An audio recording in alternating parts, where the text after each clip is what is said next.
नामलिङ्गानुशासनं प्रथमं काण्डम् अथ व्योमवर्गः यौरिव उद्वे श्रियामभ्रं यं पुष्करमम्बरं नभोऽन्तरिक्षं गगनमनन्तं सुरवत्मकं यद्विष्णुपरं वा पुंस्याकाशविहायसि विहायसोऽपि नागोऽपि दुरतिश्चादव्ययं तारापथोऽन्तरिक्षं च मेघात्वा च महाभिरं विहाय शकुने पुंसि गगने पुंनपुंसकम् इति व्योमवर्गः। अथ शब्दवर्गः ब्राह्मी तु भारती भाषा गीर्वाग्वाणी सरस्वती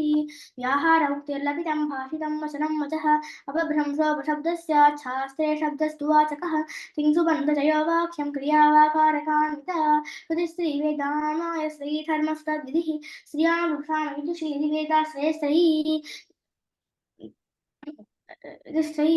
शिक्षेत्यादिश्रुतेरङ्गम् ओङ्कार प्रणवो समो इतिहासः पुरावृत्तम् उदात्याद्यास्त्रेश्वराः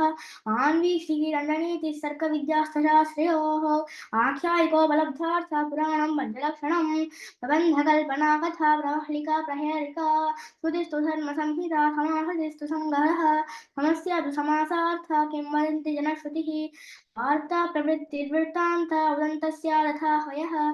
आख्याह्वे अभिधानं च नामधेयं च नाम च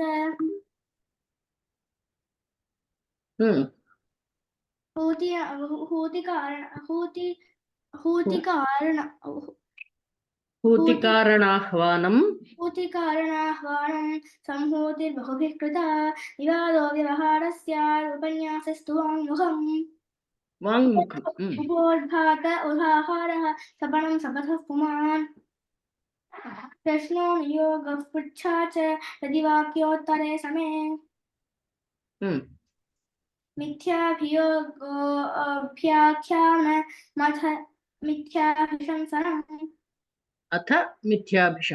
मिथ्याभिशंसनम् पुनः एकवारं वदति वा? समासार्थः किं एकनिमिषम् ब्राह्मी तु भारती भाषा गीर्वाग्वाणी सरस्वती व्याहार उक्तिर्लपितं भाषितं वचनं वचः अपभ्रंशोपशब्दस्यात् शास्त्रे शब्दस्तु वाचकः इंसुबन्धचयो वाक्यं क्रियावाकारकान्विता श्रुतिस्त्रीवेदानाय श्रीधर्मसुतविधिः श्रियां वृक्षामयजुषी श्रेयस्त्रयीः शिक्षेत्यादिश्रुते रक्तम् ओङ्कार प्रणवो समो इतिहासपुरावृत्तमुदाद्यास्य श्रेयस्वराः आन्वीक्षिकीदगणेति सर्कविद्याशास्त्रयोः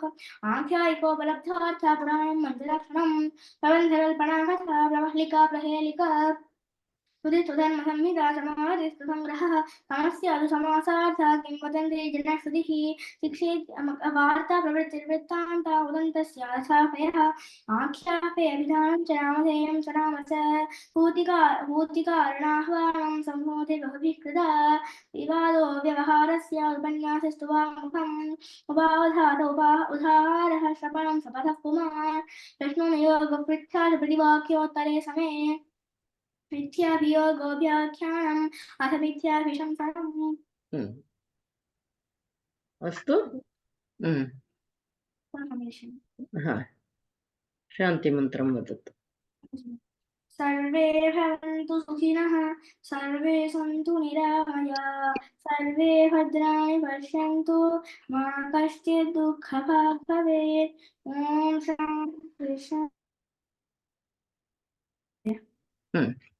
अस्तु श्वः मेलिष्यामः वा? कथा नास्ति। अस्तु।